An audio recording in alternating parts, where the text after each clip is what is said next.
I believe Toby Keith wrote a song called "I'm Not as Good as I Once Was, but I'm as good once as I ever was." Good morning, afternoon. It's afternoon. And salutations was not a typo. Definitely moved today's show to 12 from 8 o'clock last night because just like y'all, I was watching the NBA Finals and I was cheering for Brian's team. Just because that's my boy. I ain't gonna lie to you. And so one of my line brothers, they could like, hey, last chance. Let's get together before the football season. I was like, yeah, everybody gonna be watching the game. It was an interesting game, wasn't it? SGA, that hurt. I ain't gonna lie. Just as a casual basketball fan, that hurt my feelings. But the rest of it was solid, man. Keep knocking at the devil's door. Eventually somebody's gonna answer you. If you know the movie, you know the movie. Definitely inspired. We're gonna talk about that FAMU versus Valley game. We're gonna save all the recruiting stuff for Thursday because I know I got y'all at lunch. You on your people's time. So we're gonna get y'all for lunch today. We're gonna talk about that game. I purposely don't talk about that game from last year, but they got one up on us. Yeah, I know it's about to be. Fangs Up. Yeah, baby, you know what time it is. Now let's get it started. Are you kidding me? Unreal! While our HBCUs are mostly known for academic rigor, community, they also know how to turn up. Does he have it? Yes, he does!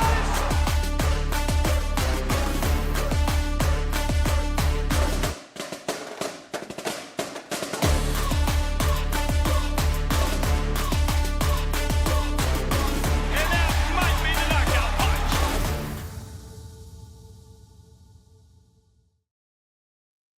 All right, greetings, salutations. Look, as y'all can see up there, it's got the little hint up there. If you don't know, the FAMU versus Valley game is going to be in the Georgia Dome. Great move. I ain't gonna lie to y'all. So I think that was the best move ever. Just me personally. But keep knocking the devil's door. And I think FAMU found out last year. So definitely title going on right there. I ain't gonna lie to y'all. Definitely missed y'all. Needed a break after that whole president situation. I'm gonna leave it that alone. It is what it is. Folks did what they was gonna do, man. So, but in the meantime, other coaches been doing some work. We're gonna get to recruiting little doodads up there, and we're gonna really go into those. But basketball dropped some offers. Kane Moss,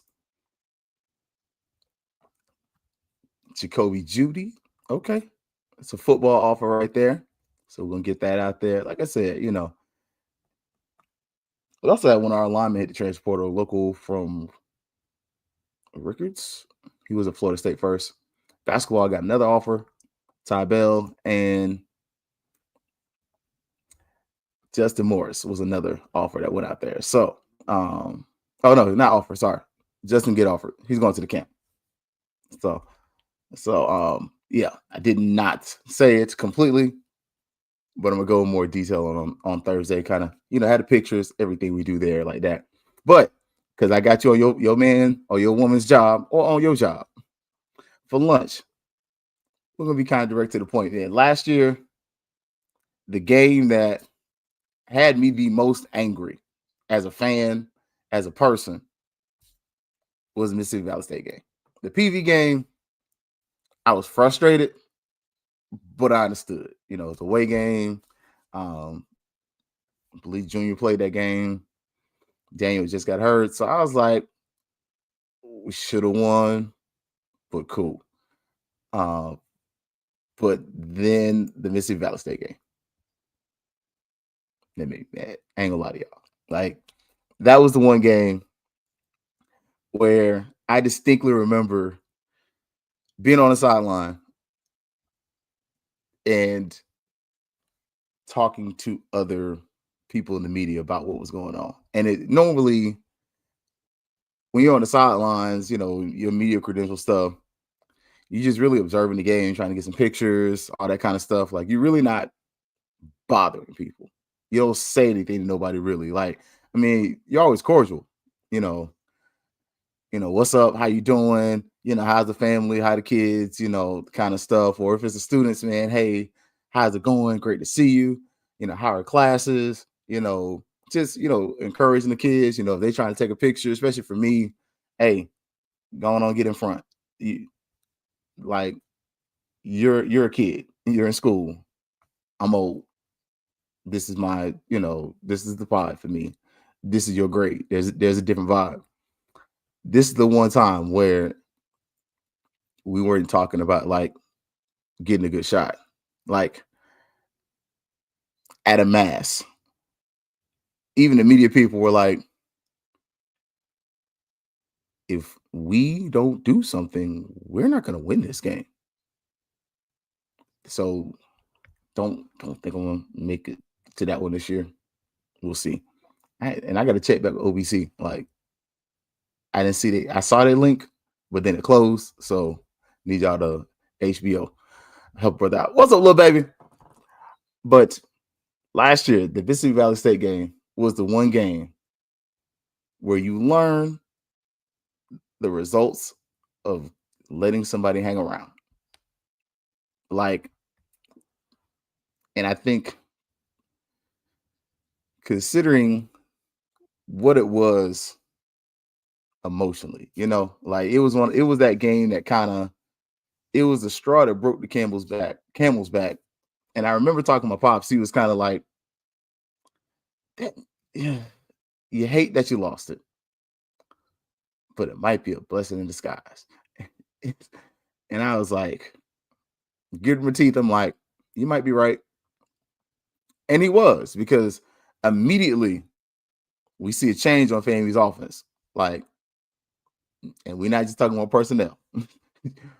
That was pretty much the end of the Joseph Henry era, pretty much, this part. Like, and I'll tell anybody, another one is not a personal beef with me, with Coach Henry. It's not, he was always cool with me. It was just, when it came to the play calling, you could see it. Like, you were like, all right, man, you got a couple plays, as little baby's pointing out, that those kind of your go-tos, you gonna have to open the offense up and do something different. And it never hit right, whether it was because of him or personnel or what have you. It didn't look right. And then we get to Coach Burris, which honestly, in 2 games, I'm cool. I'm just be real with you. I'm not like, oh my gosh, it's the best thing since sliced bread. Like, because it's 2 games.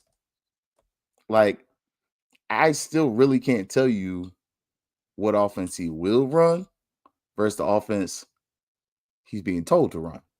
Like, I can tell you what he was told to run. You heard this. I mean, go back and watch the post games from the games. You can watch. You can go to HBCU game day. You can go to Fangs Up and watch them on this YouTube channel. You can see Colsey sit up there and say, especially after this game, last year, they had the damn standard.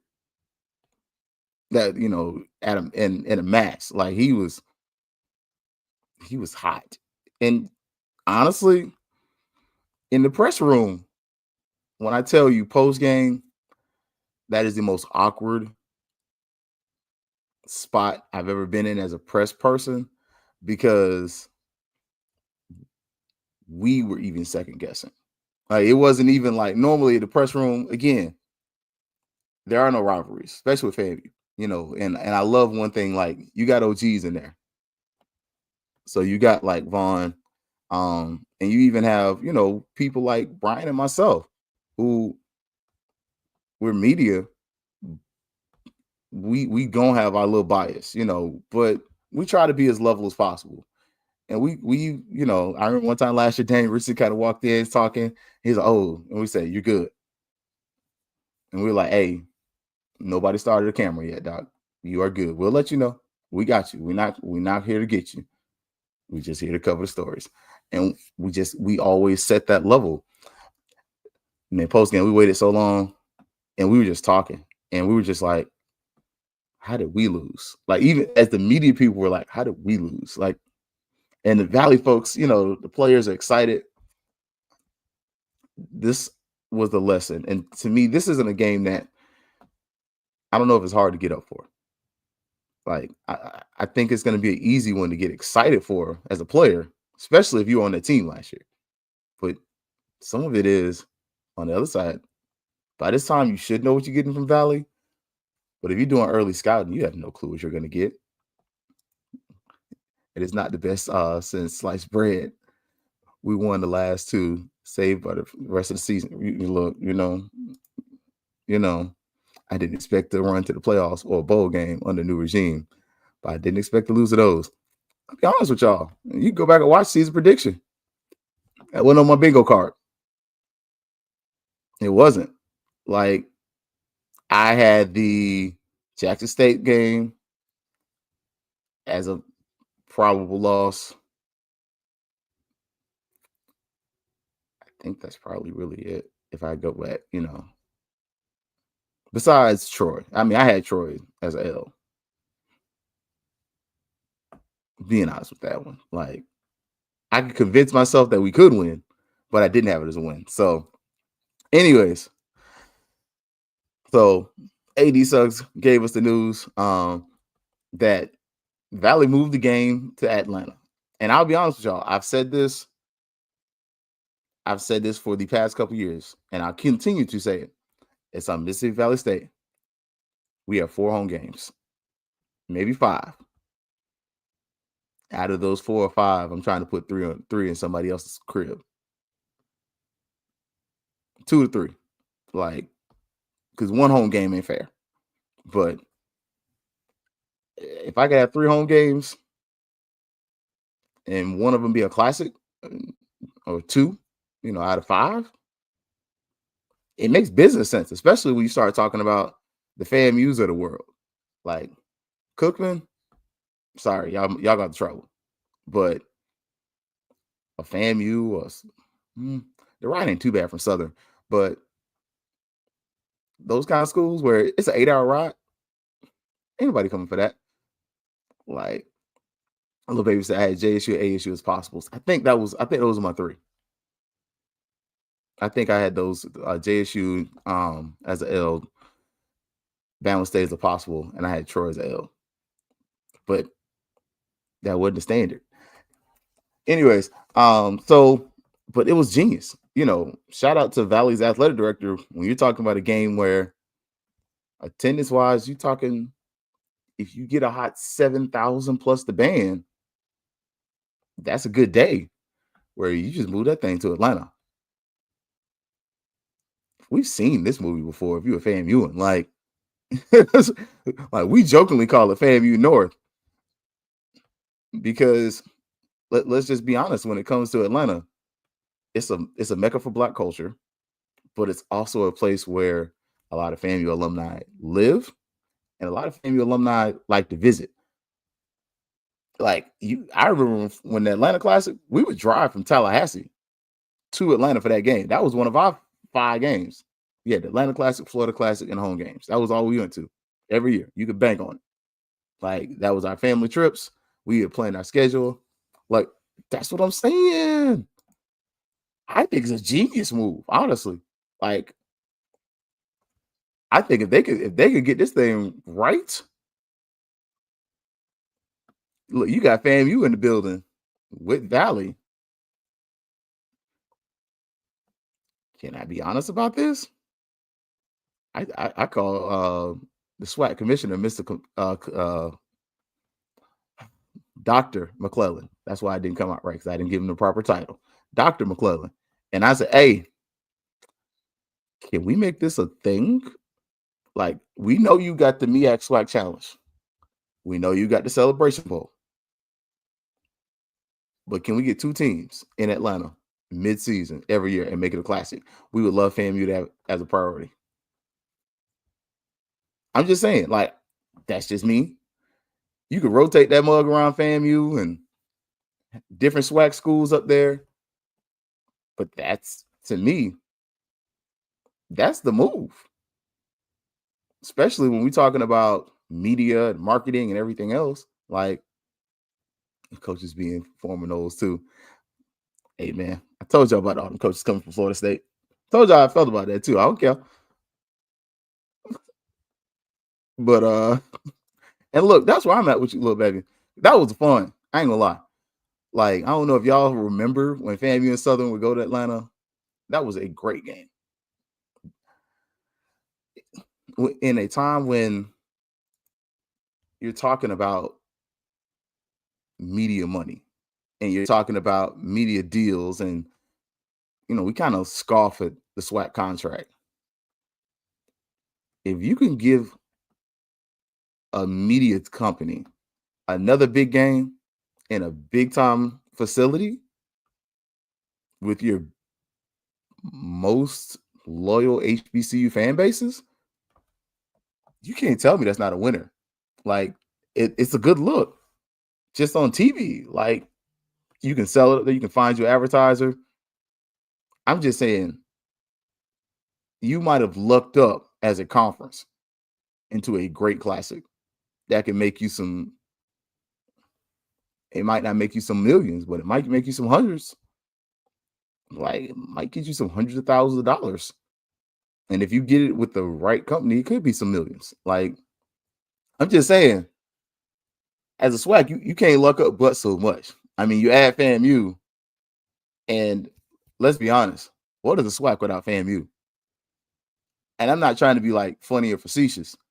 Like, entertainment wise, nobody's more dramatic than the Rattlers. Like, since Dion left, ain't nobody coming to check none of y'all schools. Like, for better or for worse, FAMU drives the media in the SWAC. Like, whether it's on campus BS, presidential BS, academic BS, academic excellence, or athletic excellence, or musical excellence, it's normally FAMU. Are you going to put them in the media capital of the South? Bruh, come on. Like, you're going to have Negroes putting their credentials that don't even show up to stuff. Like, I'm going to tell y'all the truth. When it comes to, like, classics that include FAMU, them folks you ain't never heard of be putting in credentials for that. Especially if it's a classic. You'd be like, oh, Johnny B. Lately. Like, what do you do? Oh, man, I do HBCU Center 517. Never heard of you. But all right, that's what's up, bro. Yeah, man, cover the classic. That's what's up, bro. Cool. You be meeting all kind of people. You go to a regular home game, you'll not see name one of them jokers. You might see them for homecoming. That's it. But you get your media child. I can't even say darling. In the biggest city, media city in the South. I'm just saying, I find a way to make that an every year thing. I mean, anytime FAMU is doing something in Atlanta, it's primetime TV. Anytime you say the name FAMU, we bought some bull stuff 9 times out of 10 lately. So folks gonna watch. like, I'm just saying, if we were quiet,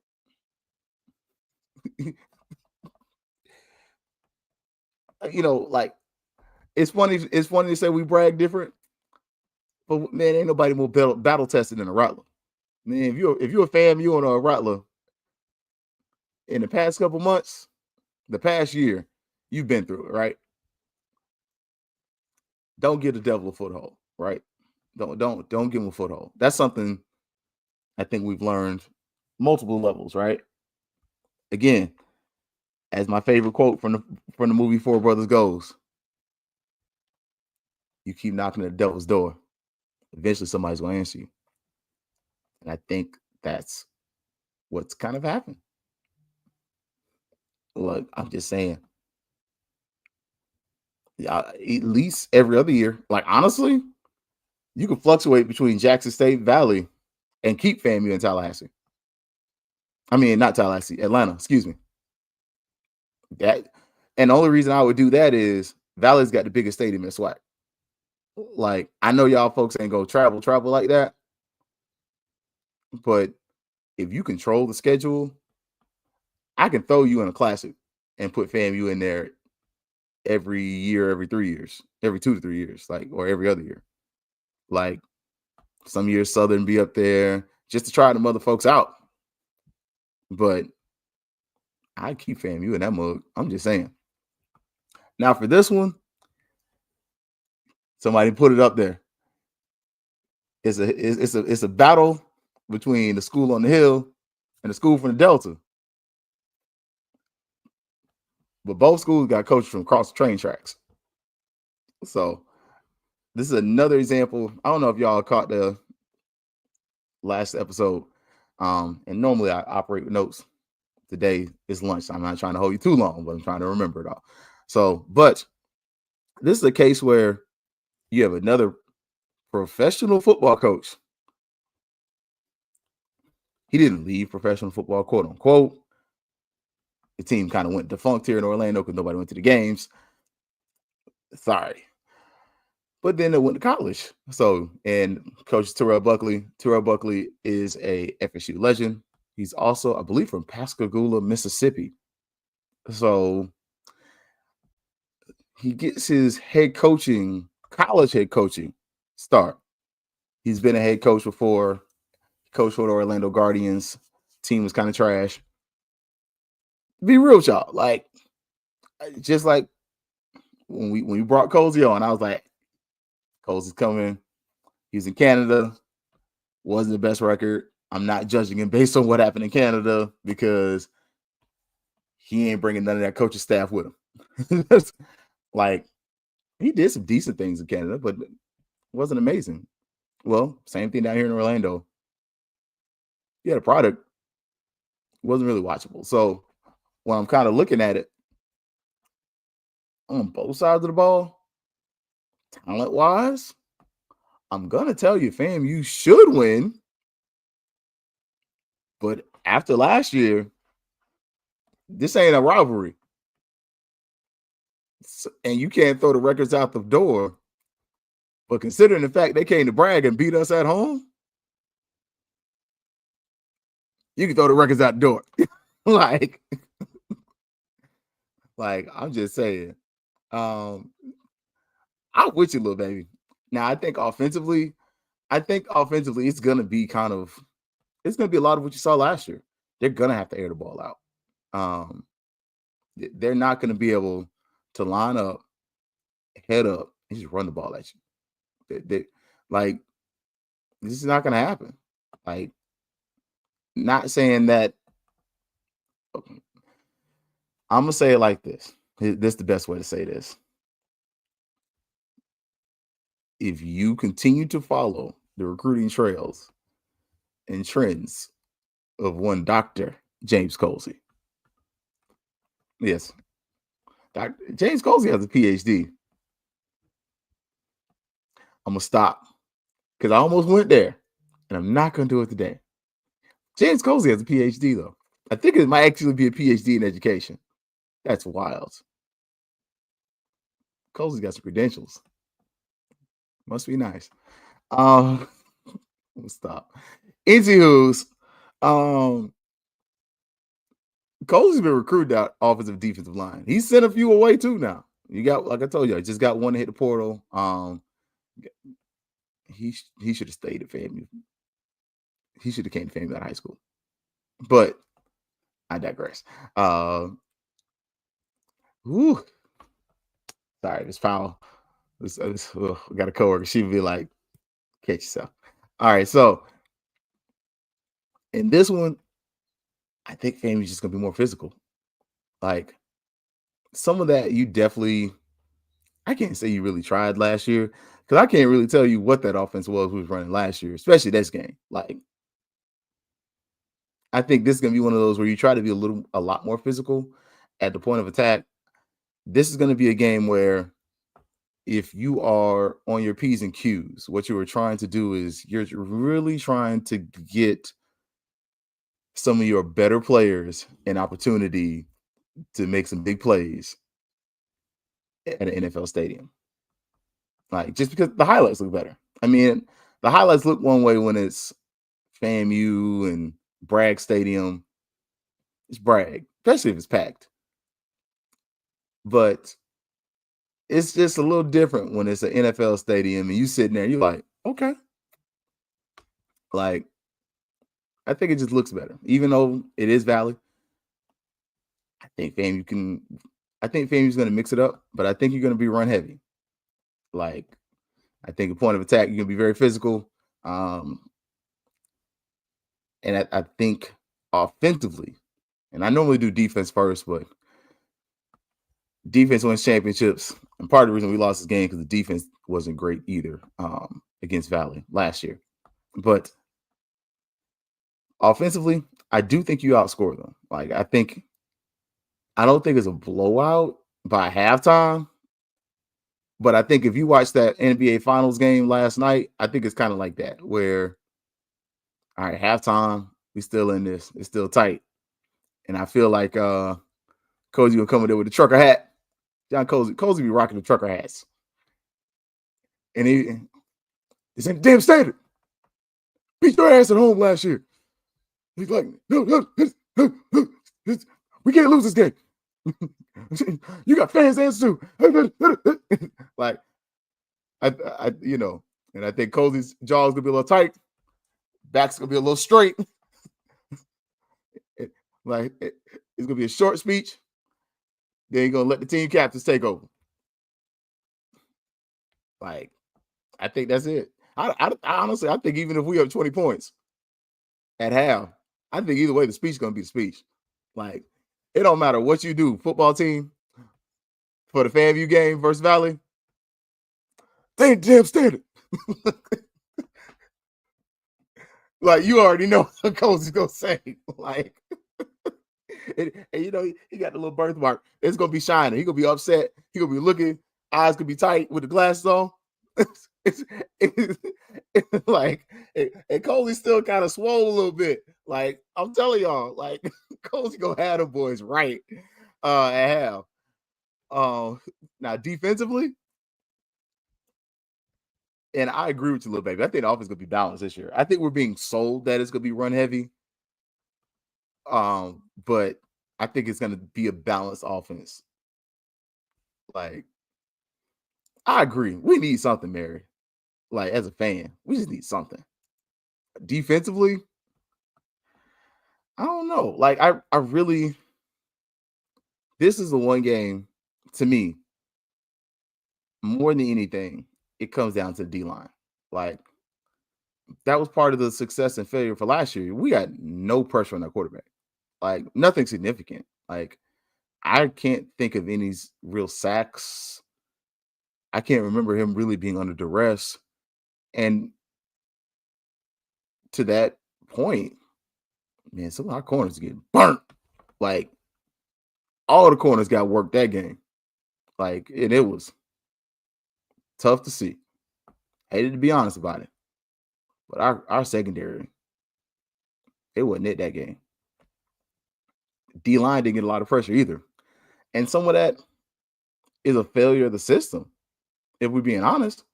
Like, offensively, it was definitely a failure. But defensively, it was trash too. Like, hot garbage. Like, if we being honest about this, like, defensively, this was where you had the most breakdowns to me. Like, Cozy's going to call plays on defense. We'll see what he's made of. I don't know. You know, just being honest. Like, I wanted to kind of come in and be the, you know, positive guy, and Cozy's gonna kill it, man. Yeah, Cozy's gonna tear it up, boy. Yeah. I was trying to be on 5,000.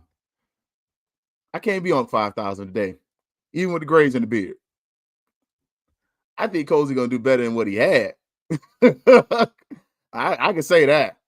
Like, I will say, post game, Cozy did a really good job of not throwing people under the bus. Like, even when he was frustrated, couple games, 3-4 in a row. Yeah, the offense, we got some things to work on.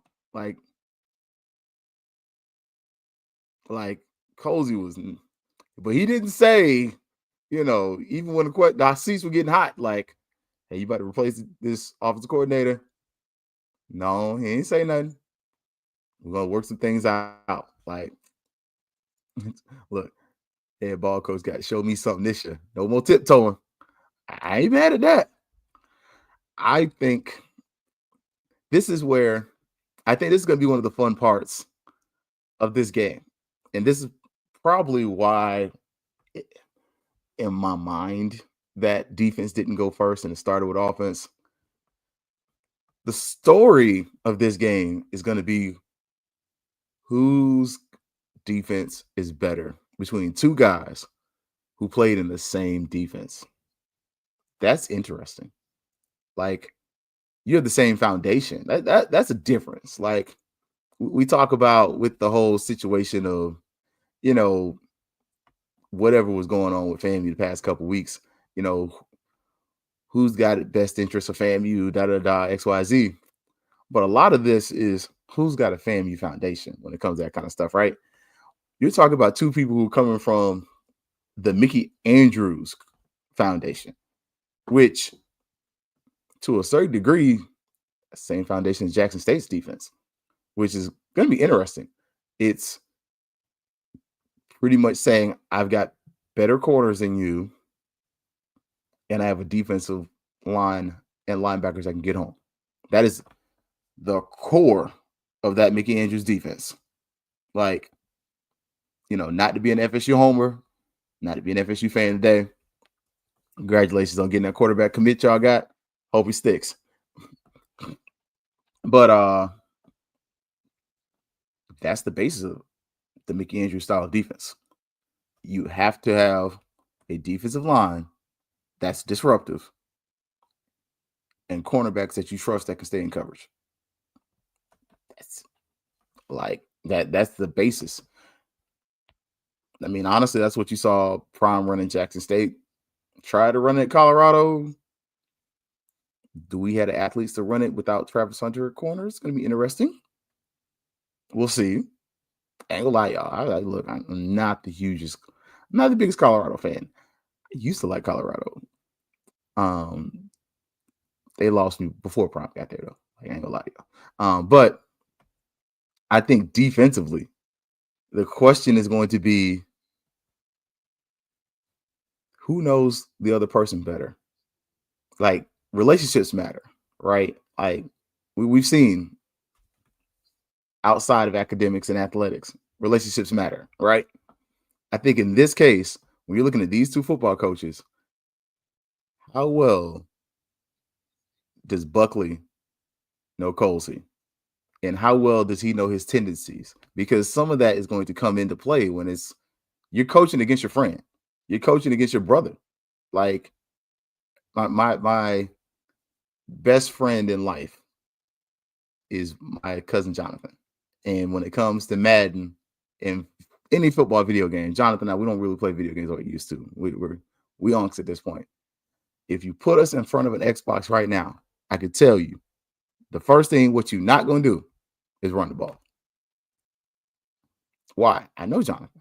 That's my ace boom coon. Like, that's my cousin. Like, we've played these games before. Like, we know each other. Like, the first commandment of family football is thou shalt not run. Like, that's our personal belief. And so on the same side of that, is Colsey going to be able to go and be like, all right, when we were in this defense together and Buck was at Florida State, this is the basis or the shell of my defense. This is what Buckley would do. okay, this is what he would do as a DB. So I know I know the way he's going to train his DBs. He knows the way I'm going to train my DBs. Do I give my wide receivers the steps or the skill set to be able to combat that? That's my kind of question. That's kind of my thinking when it comes to like the defensive chess match here. Like, do we get that kind of stuff where you kind of see that Ed Reed, Peyton Manning thing? Like, I don't know if y'all saw the video where Ed Reed's talking about the film he studied on Peyton Manning. And because he studied Peyton Manning, he knew that when Peyton Manning pump faked, he always threw to Reggie Wayne in this particular spot. So what Reggie Wayne do? He shows that he's going to be in this position on the field, flips his hips, then bolts to where he knows Peyton's going to throw the ball. Do we see this between Colsey and Buckley? Like, that's my honest question. And honestly, I think that's some of the fun part of the game. Like, do we get that from them two? Do we get that kind of gamesmanship of, man, remember when we was in college, we used to do this. Like, and now we're pros and we're doing this. Like, I think that's some of the fun part of the story. That's part of the gamesmanship. I think that's honestly some of what you should sell, just as both universities. Like, you're going to sell this to the Atlanta community. You don't have the star power of being able to use a Deion Sanders, but what you do have is a compelling matchup between, I would probably say they're probably friendly, like former teammates. Don't get me too far to the national championship thing. I know they both played for national championships. I can't recall who's got them now, off the top of my head. But and JT Corch. But in this game, I think that's going to be the real compelling part. Whose defense is able to do more? Because athlete for athlete, it should be FAMU. But the other part is, how many of them young bucks going to get in that game for Valley? Because I don't know if y'all saw, but the devil came down to Florida and had himself a time. There are a lot of FAMU adjacent recruits on this Valley football team. And I'm talking about kids from Lincoln, like local schools galore that are up at Mississippi Valley State. And let's be honest, those kids aren't playing for anything. Like, this is, if you're a Valley player, this is two things. One is an audition. Like, let's be real, the transfer portal is the transfer portal. Valley's got a postseason ban this year.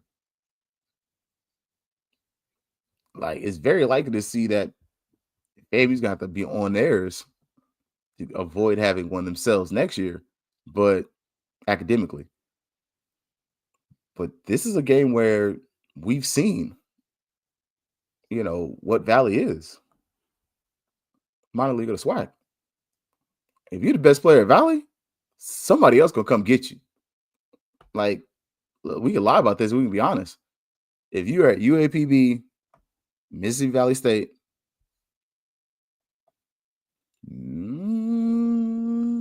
I ain't gonna do that Texas Southern, but BCU's right in that boat too. Like, especially depending on what they do with their coach. Your best player is not staying. Look, and the worst of it is, it's not even like, oh, it's FAMU, your best player is not staying, and they're going to like an FCS school. Nah, if you're Valley, you're gonna see him next year. Like, he's going to get an offer from FAMU, Jackson State, and probably Alabama State. And the way Alabama A&M's going, Alabama A&M too. So you already know what's up. If you're a player for Valley, hey, I can go someplace where they actually have real NILs. Not buku bucks, but something. Like, I think there's that part to play there. Like, this is like, Valley's become the next Mississippi JUCO almost. You know, you hate to say that, and that's not really trying to be like dismissive of the program, but it's just being what it is. Like, I expect to get a solid game from some of these kids. So, all right, lunch special. So make sure we get y'all so you can get your sandwich and you can get back on these people's job. I ain't gonna make you late sitting in your car watching the show. I think FAMU wins this game. I don't think it's FAMU by 40, but I think it's FAMU by enough. I don't have it pulled up.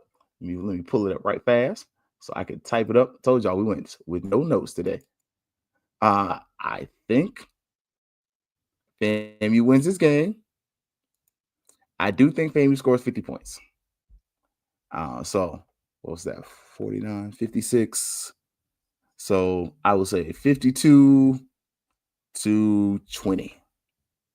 I think FAMU wins the game with that score, just because you got to give these alumni some get back, and you got to give them something in these marvelous days.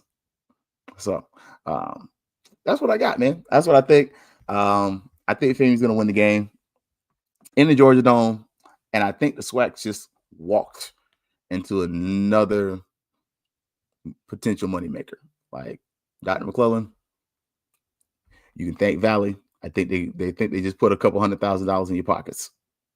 So, but look, y'all, got to get y'all ready for lunch. Got to get y'all ready to eat the rest of y'all food. So, again, FAMU versus Valley, 52-20. I think FAMU wins. I think this is probably FAMU's highest scoring output for the season. Personal opinion. So, if you can get 56, they need to hit 60. Hey, let them know, Ashley. Let them know. Look, I want 70. I ain't gonna hold you. Like I want FAMU by 40. Like, I ain't gonna hold y'all. Like, I do. I want us to get a win for the fans. You know, for the ones who are upset and frustrated with everybody. I want us to get that win. Like, I'm telling you, I want B2A. I want the boys in Valley after the game walking over to Cozy and like, hey, coach, trying to come home next year. Don't forget about me. Like, as you said, 70. Look, I'm telling you, I need my look back. And I'm not a vindictive person like that. But in this game, I need my lick back. I want us to win by 1 million. And I will say, I fully expect only half the Georgia Dome to be open. Y'all do know they can shut down like half the dome for like 40,000 seats. Like, if you get 45,000, you did a great job for this game. I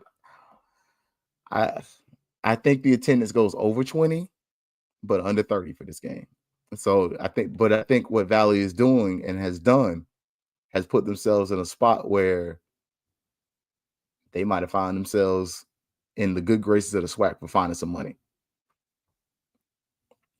So we'll see. All right, y'all. Thursday, regular time. There's no NBA finals. Told y'all I wore my Isaiah Land shirt yesterday. I was cheering for Indiana, even though I like that, man. 30 piece.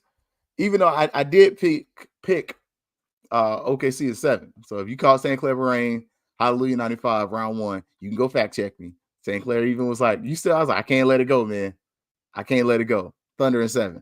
And they did it, which is crazy. I should have put a little coin on it, but I didn't. I told you, I don't basketball, I can't do that.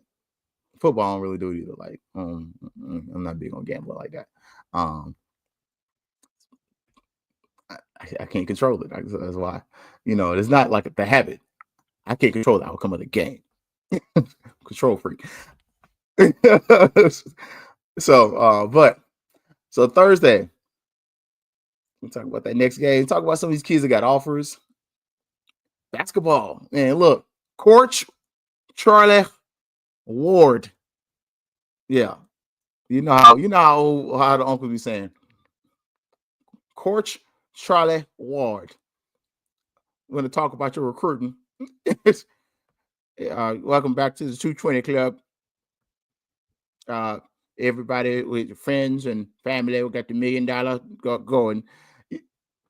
And we got Court here to talk about the team. You know, y'all joke. We are country in Tallahassee. We are like so, and I love every second of it. So shout out to Vaughn and everybody who does the thing over there, man. All right, y'all.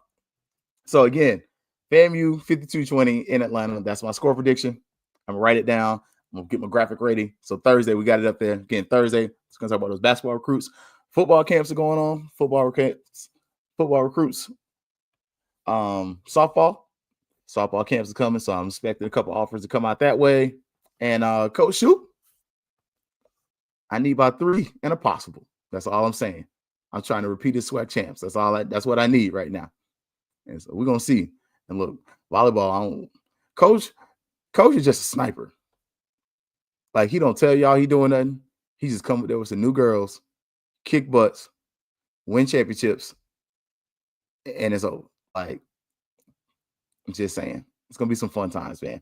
But all right, y'all. So y'all get back on these people's job, and I get back to watching these kiddos before I get ready for these people's job tonight. Y'all already know what's up. What it's always gonna be for everybody at HBCU Digital Network. We'll see y'all Thursday. And don't forget, ONG Strikes on Wednesday tonight. Brian Fulford, go watch for him. He's got a little special. He's gonna be on the show. And look, Ash and the crew from the Fang Exchange. Football season's coming. Get ready for them. They're doing some good work. If you have not already donated to the Fang Exchange, please do so.